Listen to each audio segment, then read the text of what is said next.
Hi, everyone. Welcome to Two Bald Guys Talking Safety. I'm Langdon DeMint. And I'm Julian Taylor. And welcome to our podcast. It makes you wonder how we have become, honestly, a little complacent to thinking differently. Yeah. About it, really. Yeah. And it's easy for employees. I mean, we've kind of hit on that and seeing the benefit. It's easy for them just to, I'm not going to say pencil whip it, but I guess I am a little pencil whipping just to get it done because it's the same assessment. Forklift check. That's one of the easiest ones. Have I done my check? Yeah, it's seat's fine, mirror's fine, seatbelt. Yeah. Seatbelt is ripped, but that's because I want it that way. Fine. And they go on. And that's a perfect example. I've seen it, I bet, 30 times doing just my own or reviewing the forklift checks and seeing that this wasn't good. Why has this not been, done more accurately? And you start realizing that, again, people are inherent to do what's still safe to them, but comfortable. And are we looking at how that can actually play a broader role into the workplace? And that's when we start realizing that, some risks are inherent. They're going to be there, nothing we can do. But we can at least come up with ways to lower those and minimize the hazards so that we can start seeing, if it at least isn't mitigated, maybe it'll be acceptable. Maybe it won't be a big deal. Again, that's the whole thing. Honestly, I won't say the whole thing, but a lot of that's around the importance of SIFs. How do we even look at the risks that pose or those potential SIFs? There were risks there. There were things that potentially could have been prevented, steps that could have been put into place. And I think it seems like big organizations, the leaders that have either experienced it or understand those ramifications, it seems like they're open to putting that.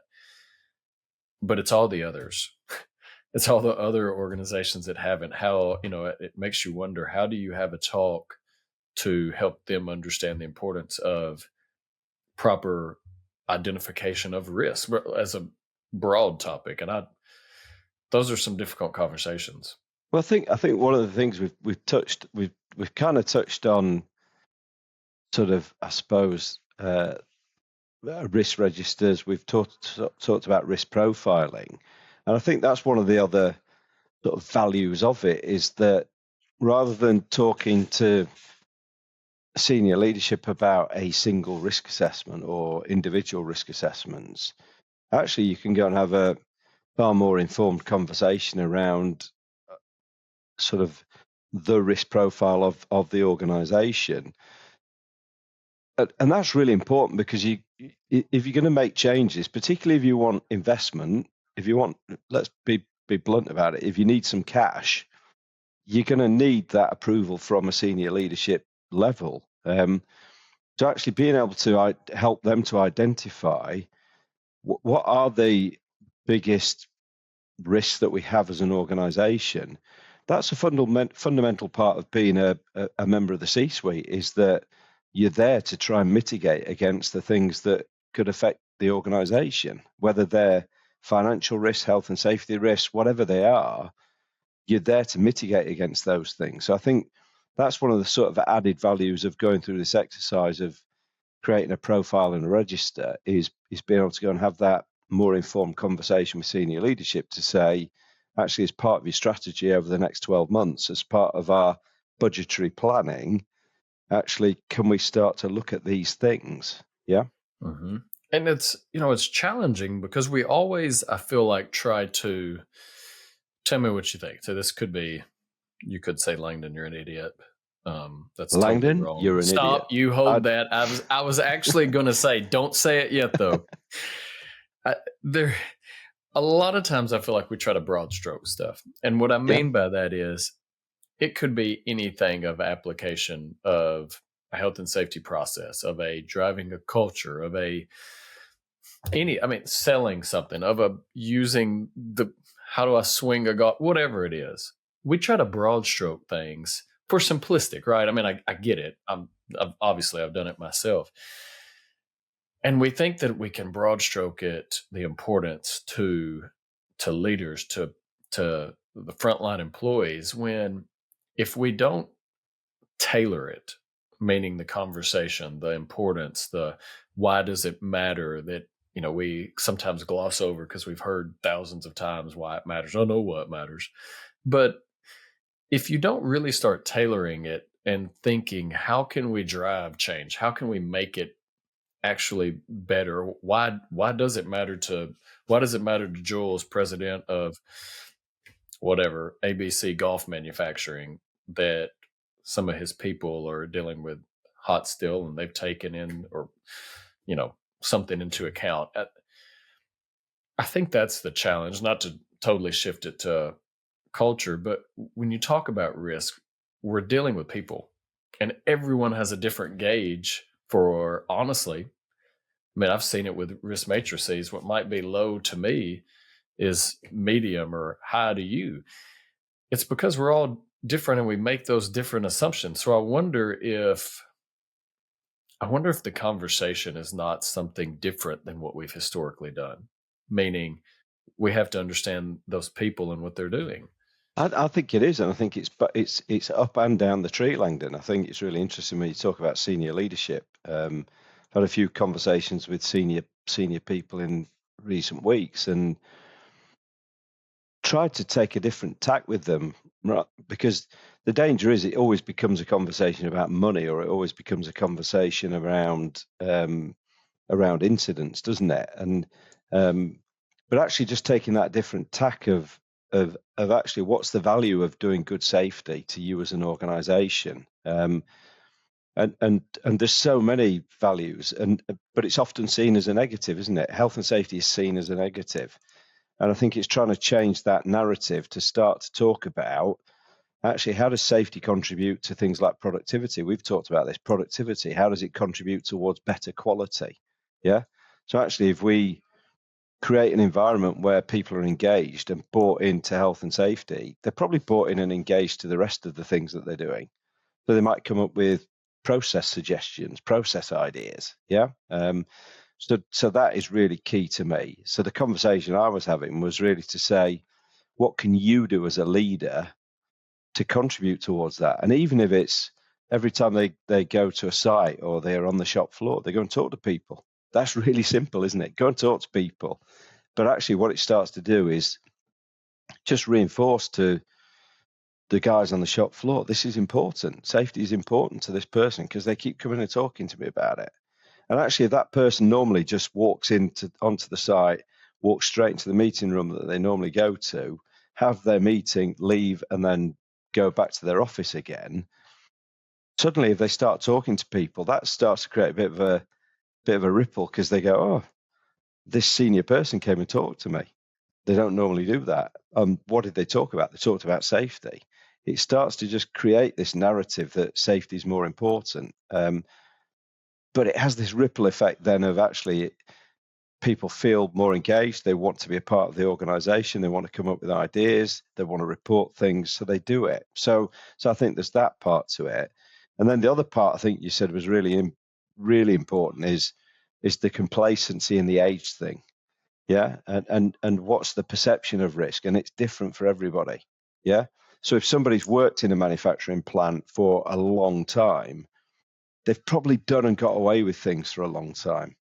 And the danger is then that becomes not a risk to them. In their mind, it's not a dangerous thing to do. So I think it's always that, how do we involve those people in terms of identifying, understanding, and assessing risk? So actually they're part of the process to just keep them fresh in terms of actually what is the right perception of risk in this particular arena. And you talked earlier about the age group, and I didn't know whether you were classifying me at the top end or in the I middle said stage with us. you.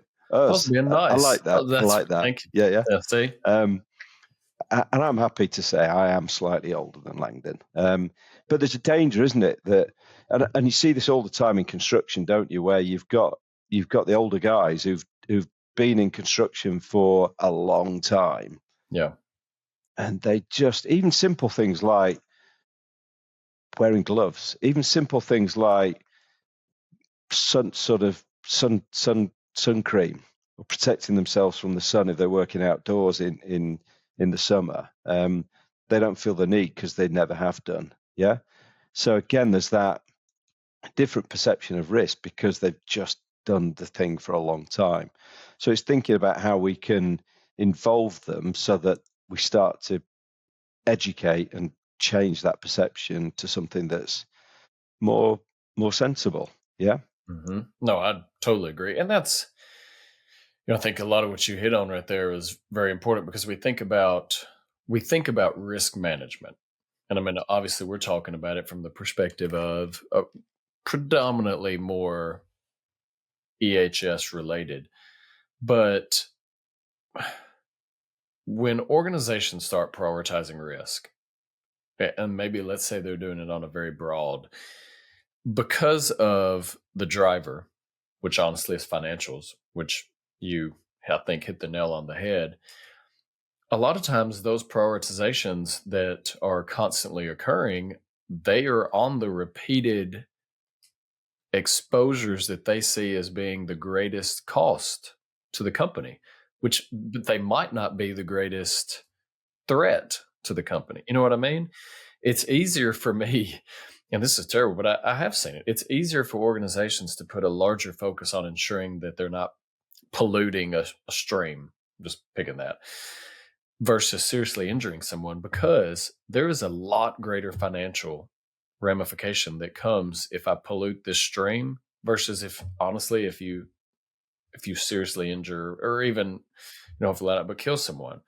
A lot of times there's a greater financial, and that's a problem. So when we start thinking about, if we think about it from that perspective versus the whole, what does that look like? How can we prioritize these risks that we see? And honestly, we have to think differently. And I think that's for leaders, for frontline employees. I think it probably is a little broad stroking you can do for a frontline because they know what they, especially if they've done the job for a long time, you have to make them think differently or they won't. But for leadership, I think it is that you have to overcome a lot of times that greatest adversity of a negative financial impact. So think about, we've done this. Let's start looking at other priorities that we need to put in place to kind of continue exploring. And to me, that's when we start seeing at least a better awareness of the risks that exist. There's plenty to be thinking about, isn't there? There's in terms of both shop floor and also senior leadership is changing that perception of actually what is risk, why is it important, and actually what role have I got to play at whatever level I am sitting within an organization. For sure. What do you think, Jules? We've had some good risky conversation here. Well, yeah, my next trip is definitely, a lot of people seem to think it's a really risky trip I'm taking off to Colombia, but I have done my assessments. I've Nice. been and had the right inoculations, and That's the important thing. yeah, I'm ready for it. So Well, good. I think it's a really good conversation. It's a conversation we should continue. And again, we've got some interesting guests coming up in the next few pods. Who are going to carry on this discussion with us. I'm going to take a short break to go on holiday. Langdon might do a solo effort. I don't know. Maybe I can have a conversation with myself. You could. Yeah, you're pretty good at that. Man, I'm alone. But I think key takeaway is always be thinking about how do we keep risk up there as something that's a focus across the business. And again, the more we can get into senior leadership to help them to understand where are the sort of key risks within the business that we could be looking at and get their support and their investment, that's a big step forward. As Langdon says, it's easy to become complacent about these things or start thinking about the next thing. Actually, risk is always going to be the sort of, I think of it as the foundations of good health and safety. If we've got good risk management in place, we're probably in quite a good place. No, I totally agree. And I think it's also because you've seen compliance organizations, they've made great improvements, but I think the risk is, I dare say, it's made as much. Kind of that risk management, that risk culture, if you want to call it. We've probably seen greater reduction of incidents, reduction of fatalities over the last 30 years when that started being a little more proactive. So I totally agree.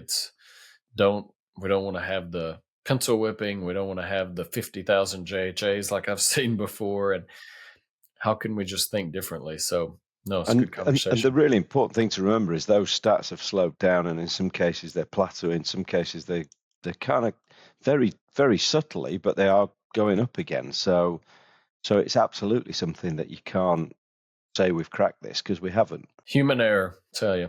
Not in a negative way, but I mean, humans are infallible. So I think that's an excellent way to end that, what you said. It's Infallible or fallible? fallible. What I Fallible. say? Let's go with fallible. Infallible? Yeah, Did I let's say go with. infallible? You said infallible. Let's go with fallible. Nothing is infallible. But this has been an excellent. We look forward to hopefully having more risque discussions around risk and other management practices. And what can we do differently? We'd love to have your input as well, listeners. If you have something, we'd love to hear what you're doing. If you've seen positive light, we could share that to others. And remember, we're always trying to help. So with that, Jules, I hope that you have safe, risk mitigated travel. Thank you. And for everyone else out there, as you're going about your days, as you're traveling, as you're getting into your general work day, as your children are going back to school, remember to stay healthy, stay safe, and ultimately, let's watch each other's back out there. Thanks, everyone. Thanks, everyone. Hey, everyone. Really appreciate you tuning into this episode of Two Bald Guys Talking Safety.